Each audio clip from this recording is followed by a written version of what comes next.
cerita dia dalam Quran tentang harta, tentang orang berderma. Sama dia ambil kat sini. Apa dia? Liyunfik dhu sa'atin min sa'atih. Kamu banyak harta, kamu banyak duit, kamu kena derma banyak. Sesuai dengan kebanyakan harta kamu, kelapangan kamu. Begitu juga Allah bagi kamu ilmu, Allah beri kamu kefahaman, Allah beri kamu circle yang baik, Allah bagi kamu taufik hidayah. Ya.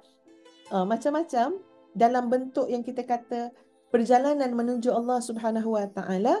Maka kalau demikian yang Allah telah beri kepada kamu, lapangnya, luasnya, maka yang nak dilihat apa dia?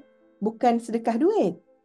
Sedekah duit itu satu juzuk saja daripada yang nak dilihat. Tapi keseluruhannya adalah amalan kamu mesti bertambah. Ketaatan kamu mesti luar biasa. Mujahadah kamu mesti hebat. Ataupun bahasa mudah dia, kamu jadi orang yang benar-benar istiqamah di atas jalan Allah Subhanahu Wa Taala. Sebab apa? Padan dengan ilmu Allah bagi kamu. Padanlah dengan taufik hidayah yang Allah berikan kepada kamu.